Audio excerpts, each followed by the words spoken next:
Graça e paz, meus irmãos. Por pouco eu não falo boa noite, olha. Bom dia a todos. Graças a Deus, meus irmãos, por este culto, pelo dia do Senhor, que nós nos reunimos com o único intuito de louvar e engrandecer o nosso Senhor Jesus Cristo. Por toda a história da humanidade, muitas tragédias, ocorrem. Algumas até ganham filmes, séries. E um filme que marcou a minha infância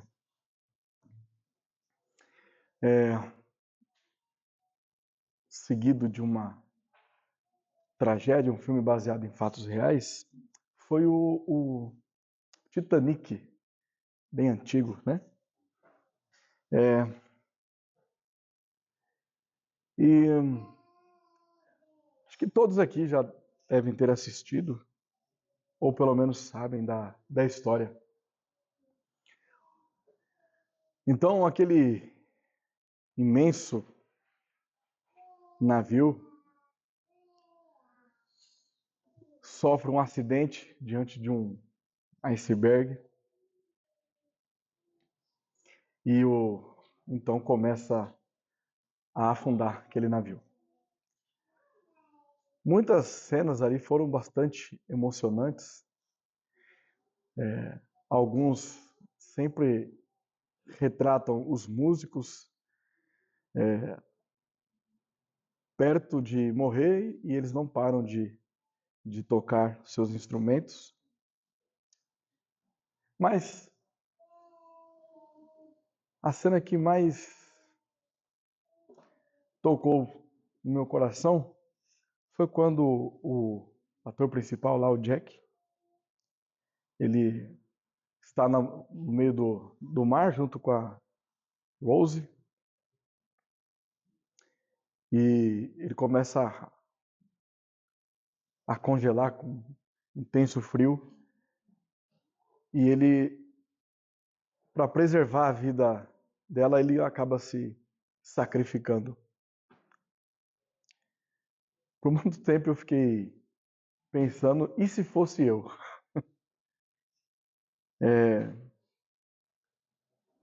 Como que nós encararíamos uma situação como essa? Por qual pessoa você estava disposto a se sacrificar? Algumas pessoas vão pensar, bom, eu me sacrificaria pela minha esposa, pelo meu marido, pela minha mãe, pelo meu pai, pelos meus filhos. Então, nós começamos a perceber que as pessoas pelas quais nós tomaríamos uma atitude de sacrifício seria bem seletivo a quem nós amamos e que talvez nunca fez nenhum mal a nós. Pelo contrário, só nos trouxe alegria. De uma maneira, apesar das diferenças, mas um pouco semelhante, olhemos agora para o nosso Senhor Jesus Cristo. Porque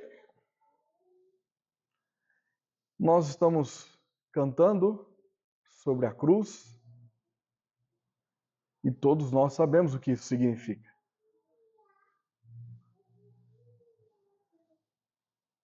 Ele deu a vida por nós.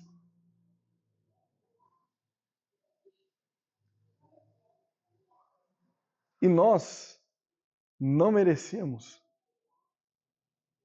tamanho amor, tamanha graça. Todos nós éramos inimigos de Deus. merecemos o inferno. Todos, sem exceção.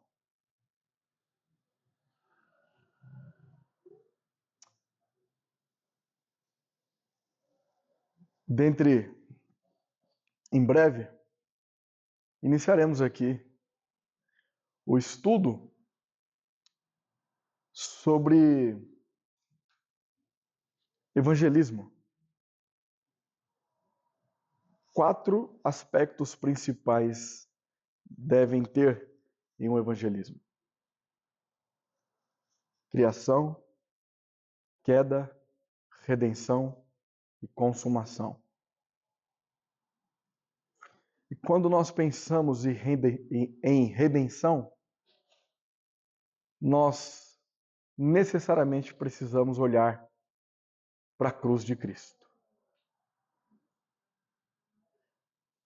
Então, a partir de hoje, nós iremos trabalhar sobre a crucificação, a morte, o sepultamento e a ressurreição do nosso Senhor Jesus Cristo. Iniciando nossa jornada, nós começaremos com o título, a crucificação, em João capítulo 19, dos versículos 17 ao 27. Vamos entender o sacrifício perfeito de Cristo. 2 pontos principais neste sermão. Como nós trataremos a respeito da crucificação, nosso primeiro ponto será o significado da crucificação. Vamos entender por que Cristo foi crucificado e o que a crucificação significa. Apesar de ser uma expressão familiar a todos nós, muitas pessoas não sabem o significado da crucificação. Então, dos versículos 17 ao 22, a crucificação e o seu significado. Dos versículos 23 ao 27, nosso segundo ponto, a crucificação e o seu cumprimento da Escritura. Porque nós vamos observar que, assim como eu havia mencionado, o mundo está repleto de histórias, de tragédias que ocorrem por negligências de pessoas, ou até mesmo uma coisa está ligada na outra, mas por acidente. Mas aqui, na crucificação, ela não é um acidente.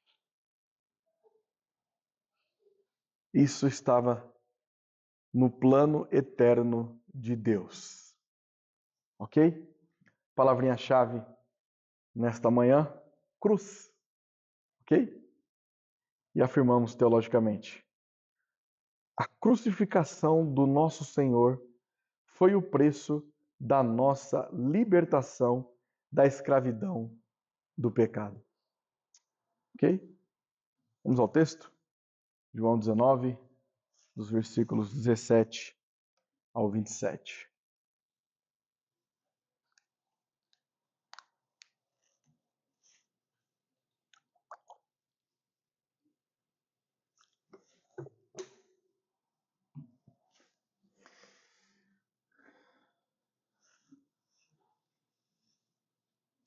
Tomaram eles, pois, a Jesus,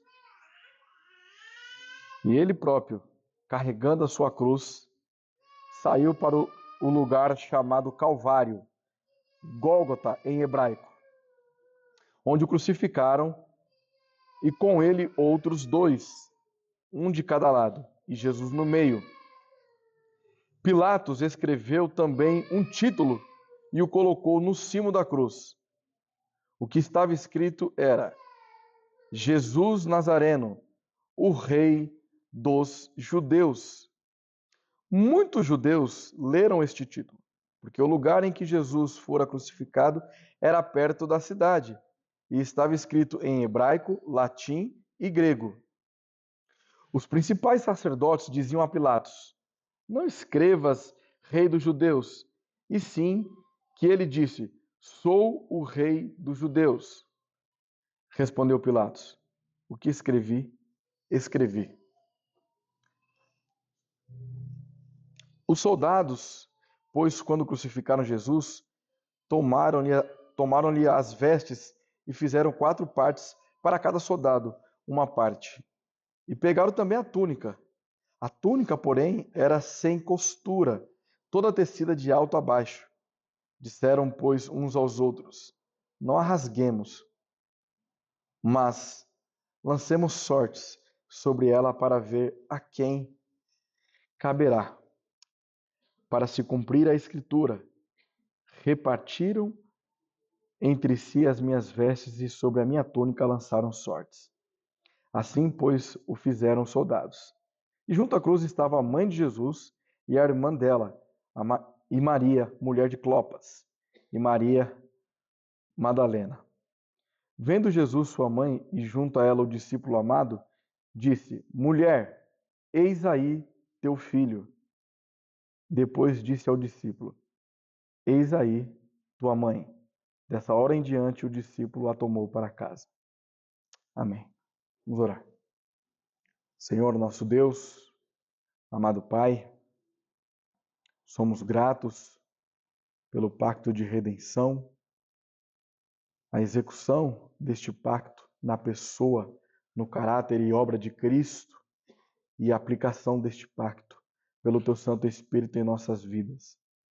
Neste momento nós oramos para que o Senhor fale em nossos corações, que o Senhor me use como instrumento de bênção na vida dos meus irmãos e que todos nós sejamos edificados por intermédio da Tua palavra.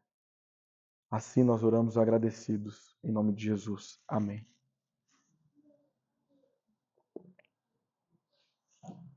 Vamos entender o significado da crucificação, dos versículos 17 ao 22. Bom, tomaram eles, pois, a Jesus, e ele próprio, carregando a sua cruz, saiu para o lugar chamado Calvário, Gólgota em hebraico, onde o crucificaram, e com ele outros 2, um de cada lado, e Jesus no meio. Pilatos escreveu também um título e o colocou no cima da cruz. O que estava escrito era: Jesus Nazareno, Rei dos Judeus. Muitos judeus leram esse título porque o lugar em que Jesus fora crucificado era perto da cidade e estava escrito em hebraico, latim e grego. Os principais sacerdotes diziam a Pilatos: Não escrevas Rei dos Judeus, e sim que ele disse: Sou Rei dos Judeus. Respondeu Pilatos: O que escrevi, escrevi. Queridos, os criminosos condenados costumavam carregar a sua própria cruz. Existe aqui não sei se eu diria um debate, mas algumas pessoas têm um entendimento do que significa carregar a cruz. Por exemplo, um comentarista bíblico chamado William Hendrickson, ele diz que Jesus carregou literalmente a cruz.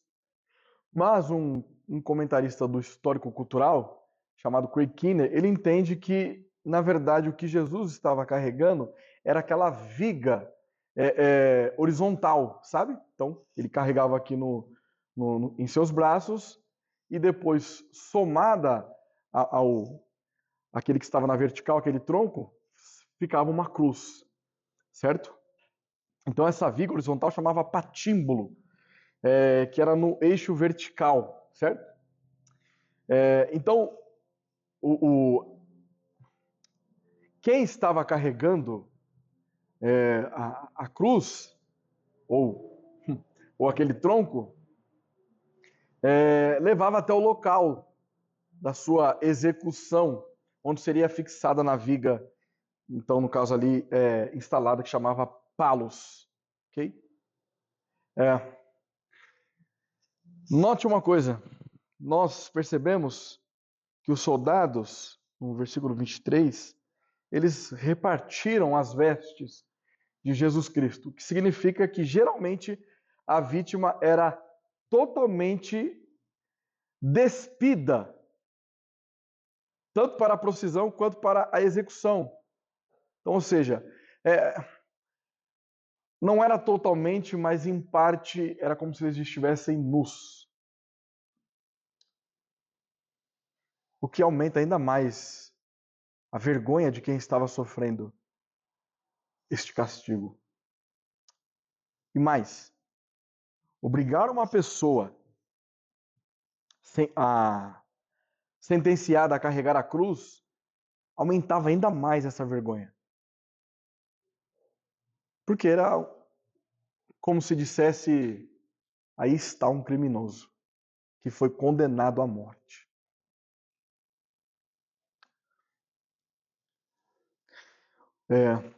Os soldados eles tomaram Jesus,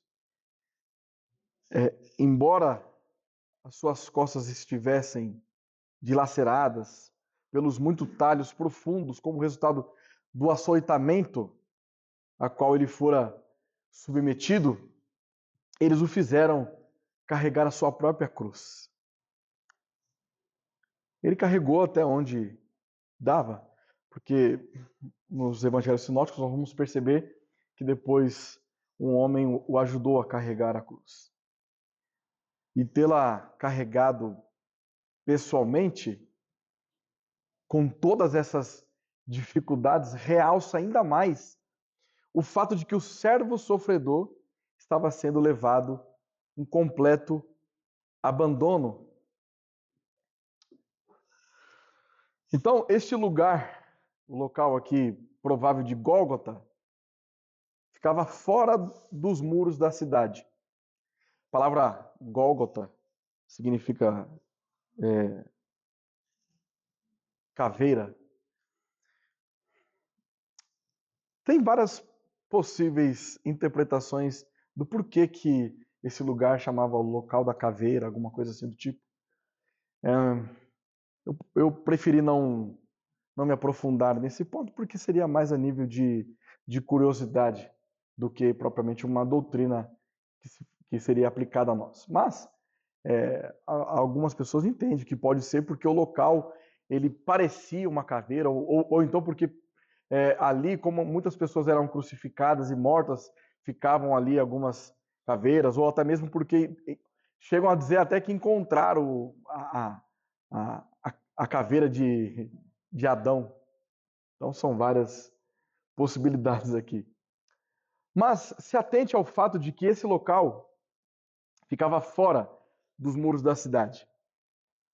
Havia um costume judaico que prescrevia que as execuções fossem feitas para fora do acampamento ou da cidade. Vamos dar uma lida em Levítico.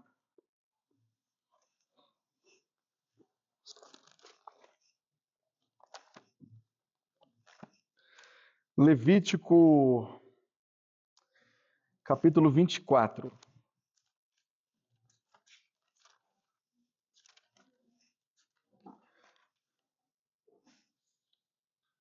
Versículo 14 e o versículo 23. Não do 14 ao 23, mas sim o 14 e o 23.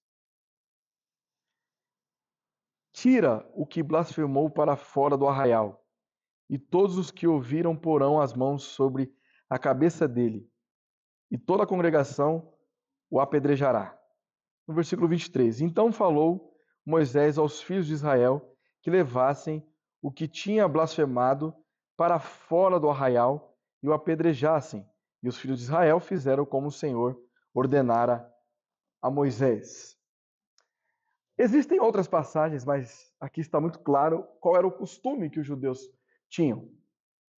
Então, uma pessoa que estava sendo sentenciada era levada para fora da cidade. Então, agora, acompanhe comigo também em Gálatas.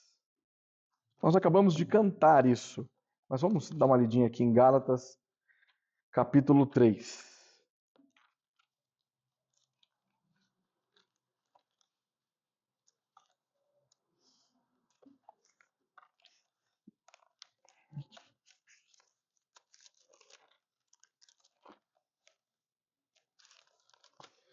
Gálatas capítulo 3, versículo 13. Cristo nos resgatou da maldição da lei, fazendo-se Ele próprio maldição em nosso lugar. Porque está escrito: maldito todo aquele que for pendurado em madeiro. Então nós estamos percebendo que a crucificação era considerada uma maldição. E sair da cidade para ser crucificado acrescenta um elemento ainda maior sobre essa maldição. Ele estava sendo crucificado fora da cidade, o que significa dizer que ele estava distante também do templo de adoração a Deus, que os judeus assim entendiam. E ser crucificado entre outros dois criminosos pode ter sido um ato de insulto de Pilatos. Porque é como se Pilatos estivesse colocando, na hora que ele coloca esse letreiro, o rei dos judeus, é como se ele estivesse dizendo o seguinte: aí está aquele que vocês chamam de rei dos judeus, crucificado com dois criminosos. Os irmãos vão lembrar que Pilatos ele nutria um sentimento de raiva dos judeus. Então, o que está acontecendo aqui é um espetáculo para que Pilatos pudesse zombar da cara dos judeus. Mas,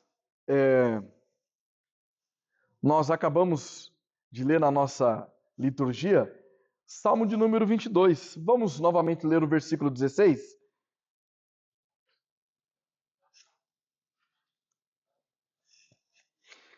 Então, o que está acontecendo com Jesus remonta este versículo aqui, 16 do Salmo 22. Cães me cercam, uma súcia de malfeitores me rodeia, transpassaram minhas mãos e os pés. Percebam que o que está acontecendo com Jesus está remontando essa ideia messiânica desse salmo. Mas também ela tem um cumprimento profético de Isaías 53, 12. Vamos olhar? Isaías 53, 12 diz o seguinte: por isso eu lhe darei muitos como a sua parte, e com os poderosos repartirá ele o despojo, porquanto derramou a sua alma na morte. Foi contado com os transgressores, contudo levou sobre si o pecado de muitos, e pelos transgressores intercedeu. Então note que tudo que está sendo dito aqui a respeito da crucificação de Jesus Cristo, nós conseguimos ter um amparo de tudo aquilo que estava no Antigo Testamento e que apontava para Jesus Cristo. E nós já vamos entender isso. Primeiro, eu estou só fazendo aqui algumas explicações de tudo que nós lemos aqui, dos versículos 17 ao versículo 22. Então, meus irmãos, ocasionalmente exigia-se que o condenado ele carregasse o seu título. Então, todos aqueles que estavam sendo condenados, eles tinham lá um título que descrevia o porquê que eles estavam sendo condenados. Então, Jesus, ele estava ali como rei dos judeus, nesse letreiro, mas é provável que os outros que estavam com ele também estavam lá. Salteador ou homicida, não importa, mas eles carregavam um letreiro para mostrar o que significa, o porquê que eles estavam sendo condenados. Então, o Jesus, ao carregar esse título, Rei dos Judeus, apesar do fato de ele ser mesmo o Rei dos Judeus, mas o que Pilatos quis demonstrar aqui é o oposto disso. É como se ele estivesse dizendo que Jesus estava sendo condenado por alta traição contra o imperador. Percebam?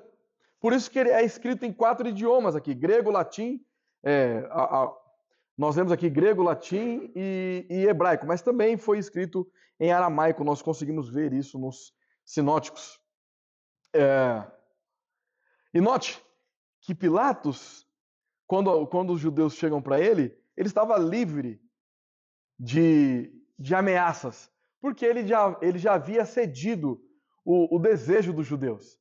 Se os irmãos lembrarem, por razões não generosas e não por justiça, ele não queria crucificar Jesus Cristo. Lembram que ele não havia enxergado crime algum. Então, é como se ele tivesse perdido a batalha contra os judeus, porque na verdade ele sempre queria fazer com que a vida dos judeus fosse mais difícil. Mas, neste momento, ele já não está mais correndo perigo, pois os judeus não teriam mais como ir até o imperador e dizer que Pilatos estava acobertando alguém que estava sendo acusado de alta traição. Por isso que Pilatos agora ele se cresce. Quando ele chega, não escreva assim não, mas diz que, olha, ele se fez rei dos judeus. Pilatos, agora todo grandão, assim eu escrevi, assim vai ficar. O que eu escrevi é isso e acabou. Se atente a este texto que eu escrevi. Prestem bastante atenção. O Deus triuno tem uma vontade. O Pai, Filho e Espírito Santo compartilham a mesma vontade, pertencente à natureza divina. O que Cristo decretou como Deus, ele executou como homem. E o que ele quis na eternidade, começou no tempo a querer como homem. A vontade humana de Cristo sempre se sujeitou e esteve em perfeita harmonia com a vontade divina do Deus triuno. O que eu estou pensando aqui quando eu menciono isso? Entre a soberania de Deus e a responsabilidade do homem. Tudo que nós estamos observando, nós temos respaldo e amparo no Antigo Testamento. O Salmo 22, nós vamos perceber o seu caráter messiânico. E após a exposição deste sermão, quando novamente nós formos ler o Salmo 22, é como se Davi desaparecesse. E nós só conseguimos enxergar Cristo nesse salmo. Então, Cristo, ele veio para cumprir o que ele havia decretado na eternidade. Sobretudo, isso, em hipótese alguma, anula a responsabilidade de Pilatos e dos fariseus de crucificarem Jesus. É como se Jesus estivesse fazendo por sua própria vontade, e assim de fato era, mas ao mesmo tempo, por sua própria vontade, Pilatos estava também crucificando Jesus. Como que nós explicamos isso? Não dá. Nós sabemos que é assim. É a vontade soberana de Deus e a responsabilidade do homem. Por isso, que quando você peca, você não pega a Deus de surpresa. Deus já sabia o que você iria fazer. Mas ele não infundiu o pecado em você. Você fez por sua própria responsabilidade. Não foi diferente com Pilatos. Bom, diante disso, falta-nos entender o significado da crucificação. Porque este foi o prometido, esse foi o acordo que nós fizemos no início do sermão. Então, até agora eu fiz as explicações do texto. Mas vamos agora entender o que é a crucificação. Lá em Levítico 16, trata a respeito do dia da expiação anual. Certo? Ali nos é mostrado um sistema de expiação cujos animais eram oferecidos para oferta agradável a Deus. Dentre esses animais, havia uma tipologia que tinha um antítipo extremamente superior. Ou seja, era a sombra de uma realidade que viria. Era um tipo que apontava para o antítipo. É aquilo que era uma sombra, mas que agora se tornou realidade. De uma forma mais didática, suponhamos que alguém esteja subindo as escadas aqui do nosso templo e ali nós conseguimos enxergar a sombra. Então nós estamos olhando ali naquela sombra, está chegando alguém, está chegando alguém. Mas quando essa pessoa aparece, ninguém mais fica olhando para a sombra, olha para a pessoa. Então o Antigo Testamento, ele está cheio disso, de sombras que apontavam para uma realidade superior. Então vejam, eu havia mencionado que o lugar da caveira, Gólgota, o Calvário, onde Cristo estava sendo crucificado, ficava fora da cidade. E lá em Levítico 16, havia um simbolismo de 2 bodes. Então, havia um bode que era chamado, inclusive, todos nós conhecemos a expressão bode expiatório, vem dessa expressão aqui agora. Porque havia 2 bodes. O sacerdote, ele tinha o conhecimento do pecado de Israel, da nação de Israel, e ele imputava os pecados de Israel sobre aquele bode.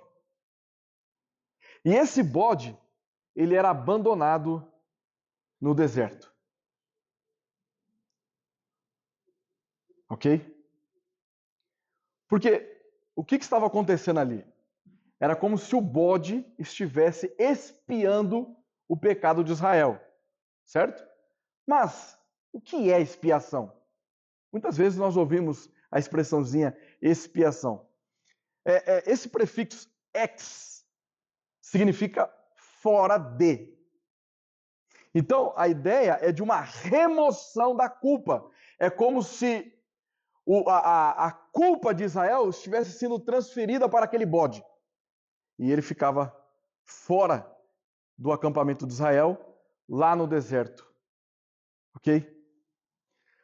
O segundo bode, ele era sacrificado. Ele era uma oferta de sacrifício.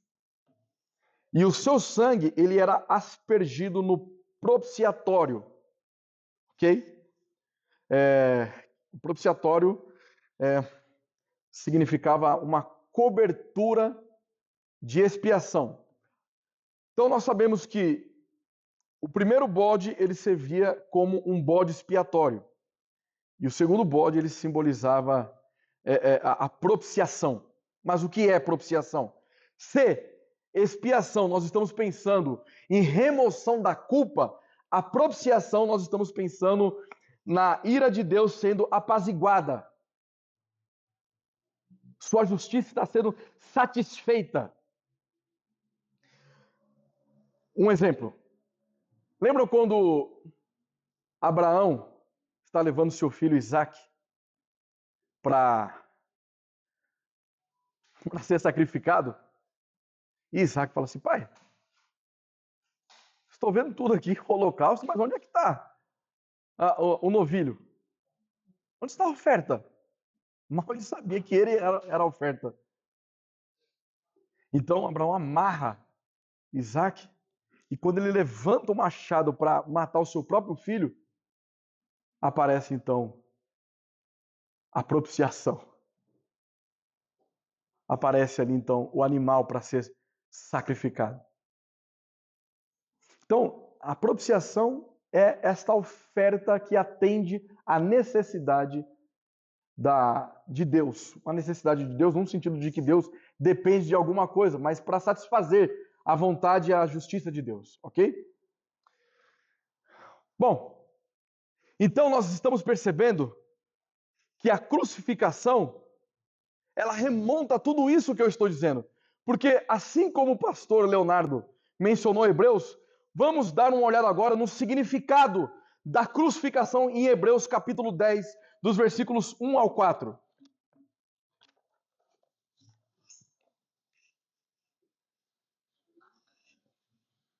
Hebreus capítulo 10, versículos de 1 ao 4. Ora, visto que a lei tem sombra dos bem-vindouros, não a imagem real das coisas, nunca jamais pode tornar perfeitos os ofertantes com os mesmos sacrifícios que ano após ano perpetuamente eles oferecem. De outra sorte, não teria cessado de ser oferecidos, porquanto os que prestam culto, tendo sido purificados uma vez por todas, não mais teriam consciência de pecados? Entretanto, nesses sacrifícios, faça recordação de pecados por todos os anos, porque é impossível que o sangue de touros e bodes remova pecados. Então, o que o autor de Hebreus aqui, que nós entendemos que é Paulo, está dizendo? Que Cristo é o sacrifício perfeito. Ele foi crucificado fora da cidade de Roma, abandonado pelos seus discípulos.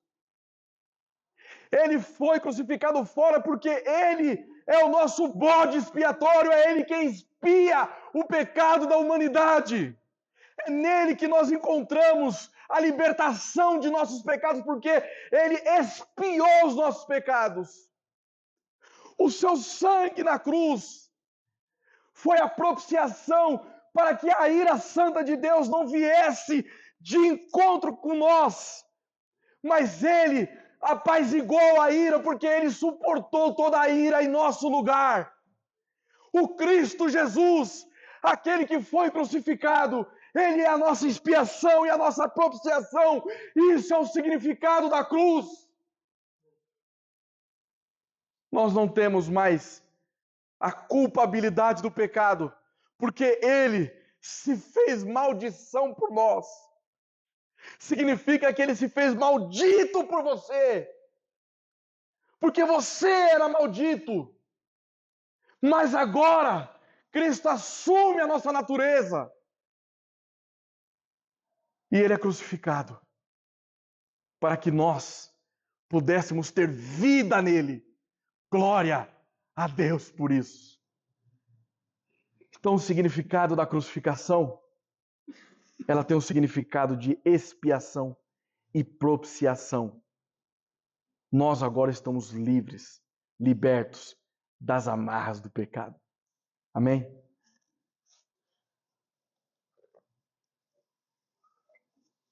Vejamos a segunda parte do nosso sermão.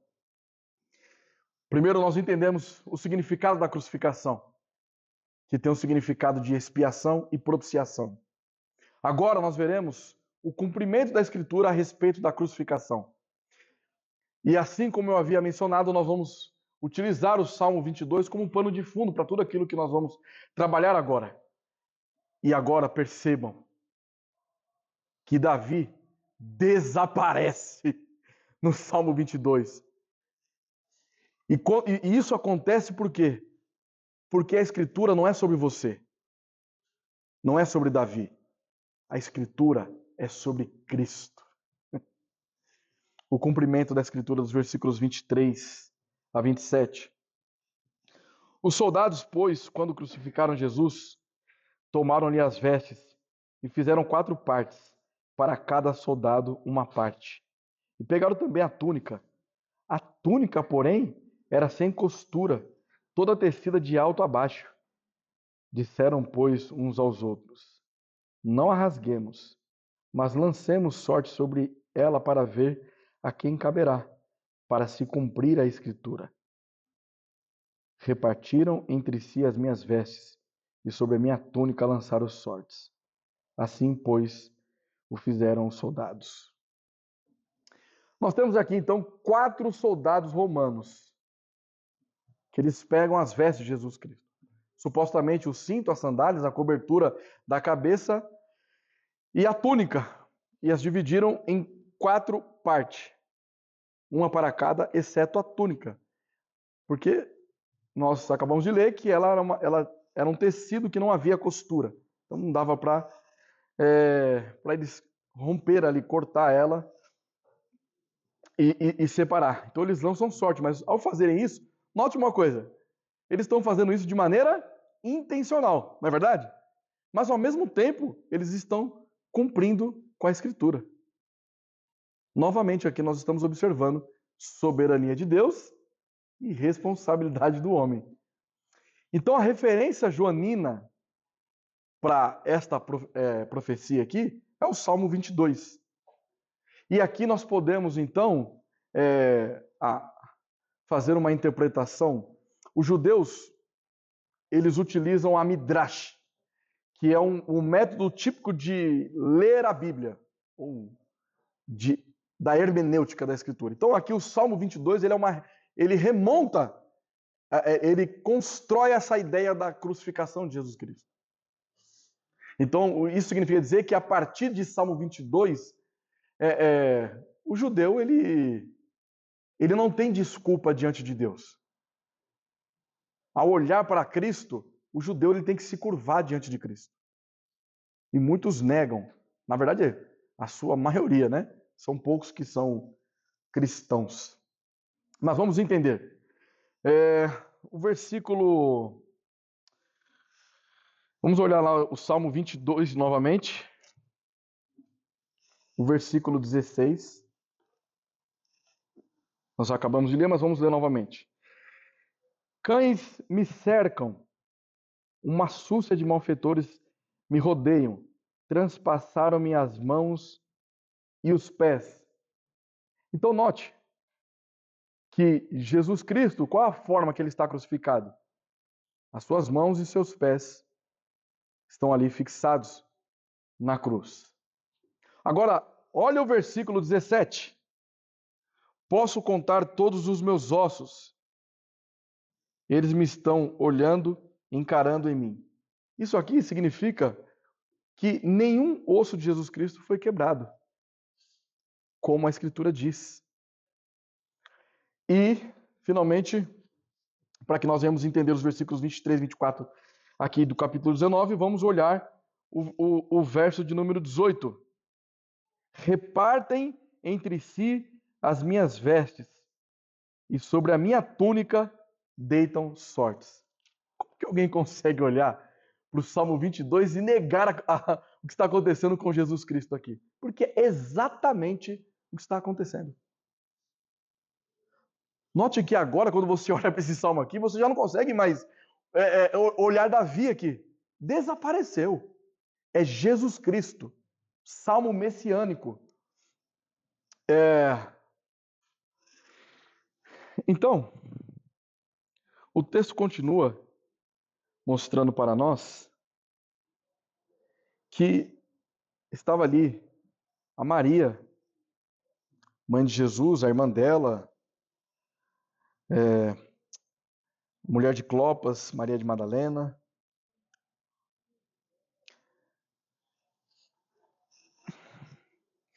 E é bem difícil aqui, porque não se sabe bem se as mulheres poderiam participar de um processo de julgamento como estava acontecendo aqui com Jesus. Na verdade, sentenciado, né? Ele já tinha sido julgado e agora sentenciado. Mas era permitido que as mulheres pranteassem pelos seus entes queridos. Então, possivelmente, eles abriram, provavelmente acho que poderia sim participar ali desse momento, mas ainda que não pudesse, eles abriram uma exceção para Maria. E o texto diz que apenas o discípulo amado, que é João, estava com a Maria, mãe de Jesus. A ausência da maioria dos discípulos homens aumentava ainda mais o ato de vergonha que Jesus estava passando. Porque um discípulo abandonar o seu mestre era um ato de desonra. Então, em todos os níveis, Jesus estava sendo ridicularizado, humilhado, envergonhado, recebendo todo o sofrimento. E o texto diz que ele Ele diz o seguinte: mulher, eis aí o teu filho. Depois disse ao discípulo: eis aí tua mãe. Dessa hora em diante, o discípulo a tomou para casa. Já parou para pensar por que Jesus está falando para a mãe dele aqui, não é? Maria. Mas ele chama ela de mulher. Algumas pessoas entendem de maneira bem deturpada que aqui é uma falta de respeito de Jesus com as mulheres. Geralmente, esses teólogos feministas, né? Mas, o que está acontecendo aqui, na verdade, é um ato gentil. Curiosamente, hoje é o dia que nós celebramos o Dia das Mães, não é verdade? Embora nós não nos adequamos aos calendários no nosso culto, mas é comum se celebrar o Dia das Mães. Então vocês, todas que são mães, imaginem você olhando o seu filho sofrendo tamanha injustiça.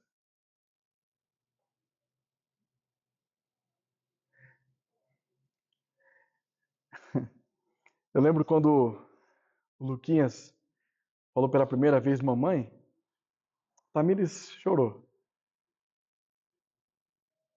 As mães ficam ansiosas para o filho aprender a falar mamãe. Porque tem um peso essa palavra.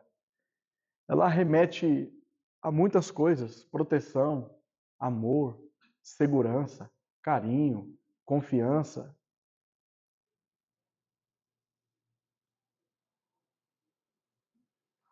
Às vezes, quando eu vou conversar com a minha mãe, ela fala assim: nossa, eu fico tão com o coração alegre quando você me chama de mãezinha. Então, Jesus, se ele olha para Maria e fala assim, e fala, mãe, o que isso poderia transmitir no coração, no sentimento dela ali? Ela que seria a protetora dele, iria machucar, iria doer muito. Imagine você, o seu filho lá sofrendo, e ele chamando por mãe. Isso dói muito mais. Ainda mais quando você sabe que você não pode fazer nada. Ele está passando por um processo difícil, você não pode fazer absolutamente nada por ele. E ele está lá chamando você, mãe. Isso vai rasgar você por dentro. Isso vai machucar você muito.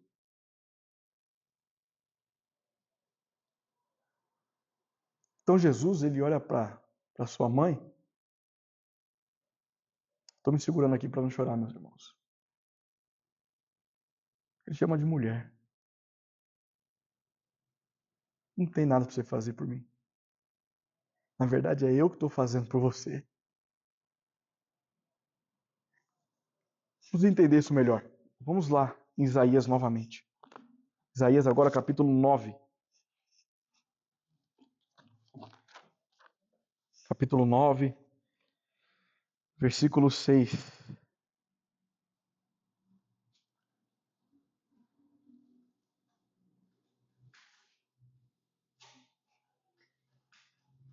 Porque um menino nos nasceu, um filho se nos deu. O governo está sobre os seus ombros. E o seu nome será maravilhoso, conselheiro, Deus forte, Pai da eternidade, príncipe da paz. Imediatamente, Lucas, capítulo 1.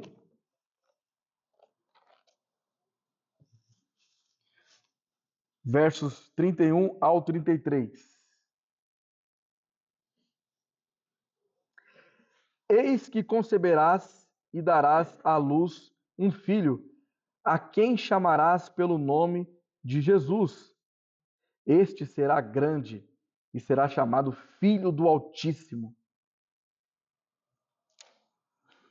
Deus, o Senhor lhe dará o trono de Davi, seu pai. Ele reinará para sempre sobre a casa de Jacó, e o seu reinado não terá fim. O que eu estou querendo mencionar aqui? Jesus, ao chamar Maria de mulher, está dizendo: a partir de agora, não me enxergue mais como seu filho, mas como seu Senhor. Porque agora, de uma vez por todas, eu estou libertando o meu povo. Você já sabia disso, que este era o propósito que eu vim. Eu vim com o propósito de salvar a humanidade. E chegou a hora. Era isso que Jesus estava transmitindo para Maria. Por isso que ele diz: mulher, eis aí o teu filho. Ou seja, ele é igual a você. Ser humano comum, eu não sou. Eu não sou apenas um ser humano, mas eu sou Deus encarnado. Ele é meu discípulo amado. Cuide dele como se fosse seu filho. João, cuida dela como se fosse sua mãe. E vocês serão capazes de fazer isso, porque o que impede as pessoas de agir com tamanho amor é o pecado, mas agora eu estou libertando vocês. Eu sou a oferta de sacrifício. Eu sou a expiação e a propiciação para todos vocês. Mulher, não temas. Eu venci o mundo. Era isso que Jesus estava dizendo para Maria. Vamos agora observar algumas considerações finais da nossa exposição.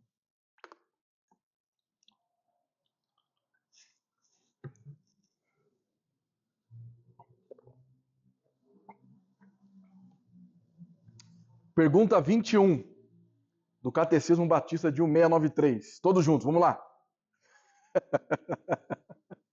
Era para decorar, hein? Em que estado ficou a humanidade depois da queda?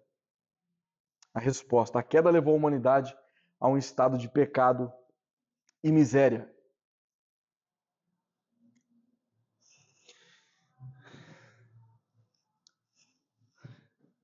Vamos ler Gênesis 3, versículos 7 e 8.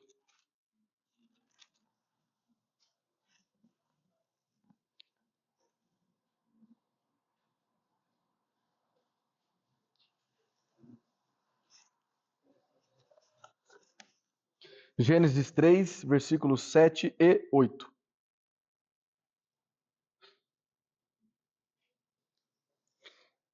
Isso aqui está acontecendo após o casal cometer pecado contra Deus. Abriram-se então os olhos de ambos, e percebendo que estavam nus, coseram folhas de figueira e fizeram cintas para si. Quando ouviram a voz do Senhor Deus, que andava no jardim pela viração do dia, esconderam-se da presença do Senhor Deus, o homem e sua mulher, por entre as árvores do jardim. Amém?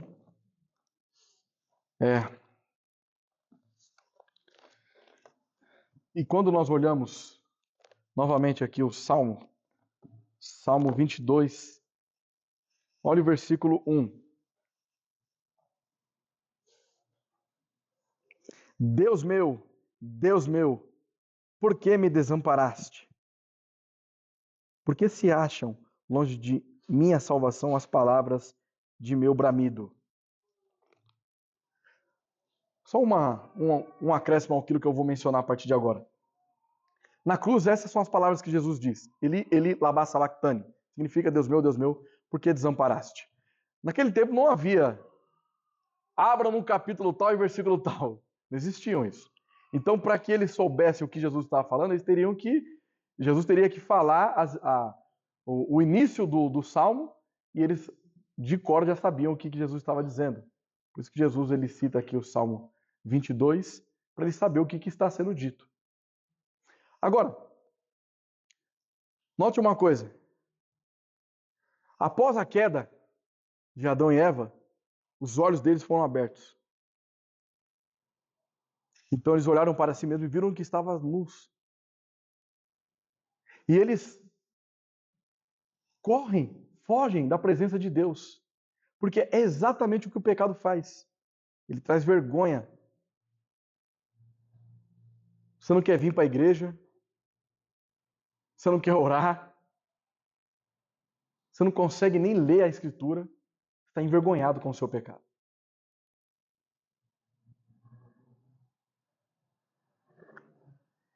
Então, quando Jesus fala, Eli, Eli, lama sabachthani, Deus meu, por que me desamparaste?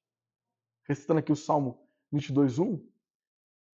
Note que, se é verdade tudo o que eu estou mencionando aqui, que ele se fez maldição por nós, como Gálatas 3 afirma, o apóstolo Paulo, se não fosse Cristo, assim seria a nossa condição, desamparados,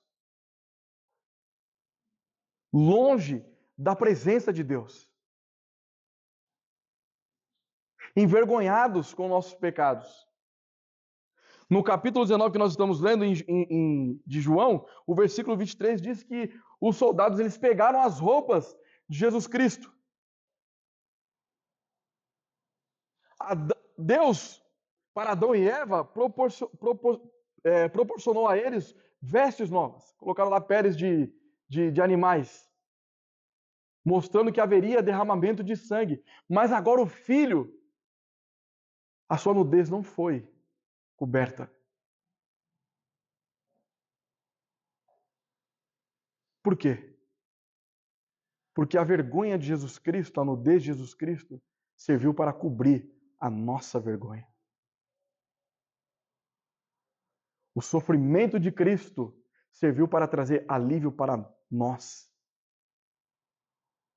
Tudo que ele passou de maneira intencional para que nós não fôssemos envergonhados. Por isso, nós precisamos levar em consideração todas as vezes em que nós cometemos diversos pecados, para que nós venhamos olhar para a cruz de Cristo, ao invés de nos envergonharmos e se esconder da presença de Deus. Então, muitas vezes, nós cometemos pecados como glutonaria. As pessoas comem, trabalham para poder sustentar o seu vício em determinados alimentos, passam horas e horas no fogão, fazendo a comida do domingo, e muitas vezes não quer vir para a igreja porque ficou cansado de tanto fazer aquele almoço predileto de domingo, né? Tem que fazer aquela lasanha igual o Jaconelli faz no sábado.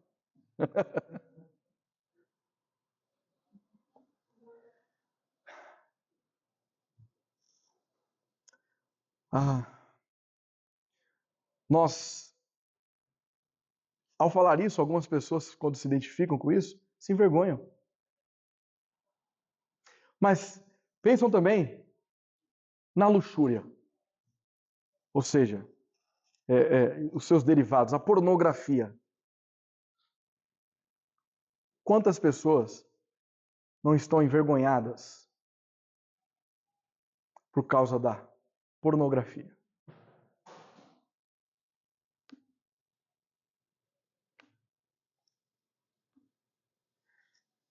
Isso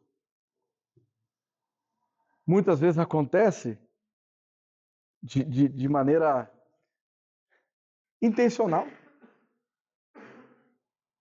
Então, as pessoas querem consumir essas coisas. Ou às vezes ela acaba até mesmo sem intenção. Você está lá mexendo no Instagram, aparece lá alguma coisa lá e você dá atenção para aquilo. As pessoas são avarentas, elas são amantes do dinheiro. Se elas tiverem que sacrificar o dia do Senhor, o seu momento de devoção por causa do dinheiro, elas vão sacrificar.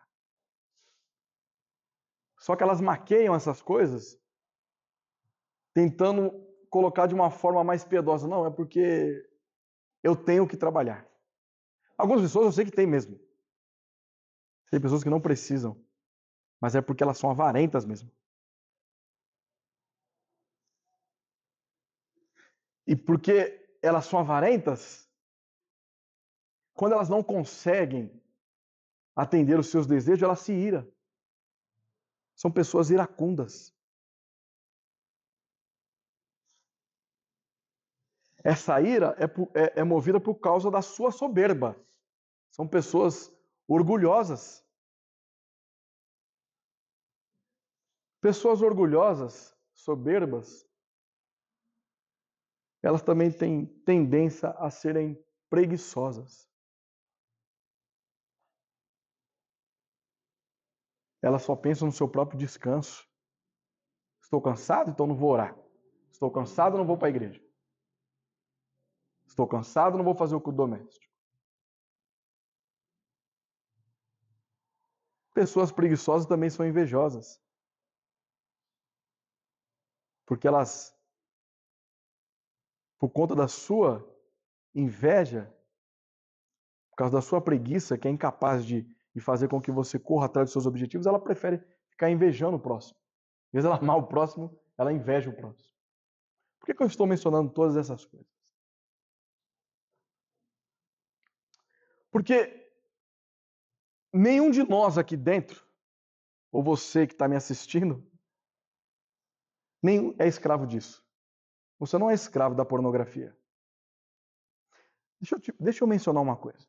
Você também não é escravo da avareza. Mas você já conversou com todos nós para saber sobre essas coisas? Talvez não. Mas por que eu sei? Se uma pessoa chegar para você hoje e falar assim, ó, você que tem problema com pornografia. Se eu chegar para você e falar assim, olha, eu te dou R$1 milhão para você não consumir absolutamente nada de pornografia. Você vai lutar com todas as suas forças contra isso. E aí, quando chegar no final do dia, que você fala, venci, você descobriu quem é o seu Deus. É o dinheiro. Não é o sacrifício de Cristo. Quando uma pessoa chega para você, olha, se você trabalhar 24 horas hoje, amanhã você vai ter R$20 mil. Então você fala, olha, eu não vou para o culto hoje porque eu preciso trabalhar, porque eu preciso pagar umas contas. Já descobriu qual é o seu Deus.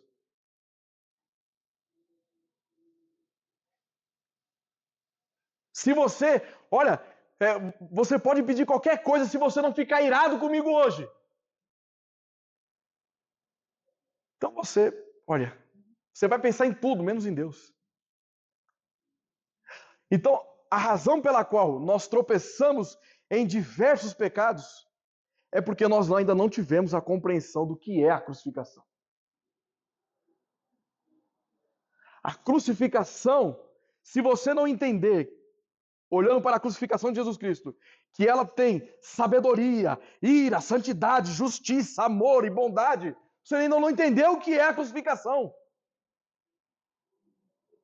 Ela tem sabedoria porque é por meio de Cristo Jesus que nós vencemos o pecado. Ela tem ira porque a ira santa de Deus, ao invés de nós, foi no Filho. Ela é santa porque ela abomina o pecado. Aqueles pela qual Cristo foi crucificado devem viver uma vida de santidade. Notem, aquelas pessoas que receberam os benefícios da cruz de Cristo receberão justificação. Mas aquelas pessoas que não recebem o benefício da crucificação receberão justiça. Nunca, em hipótese alguma, vão receber alguém injustiça da parte de Deus. Uns recebem justificação, outros vão receber a justiça. E ai daqueles porque vão receber a justiça. Arrependam-se dos seus pecados, olhem para a cruz de Cristo, olhem para o que Ele fez. Porque é na cruz de Cristo é que nós encontramos amor e bondade. Arrependam-se dos seus pecados. Por que coisas deste mundo faz com que você lute com todas as suas forças para parar com alguns pecados? Mas a cruz de Cristo, ela não promove isso na sua vida. Isso é uma marca de um não nascido de novo. Se eu pudesse, eu diria a vocês, eu imploro, arrependam-se dos seus pecados, olhando para a cruz de Cristo. Esse é o Evangelho de Jesus.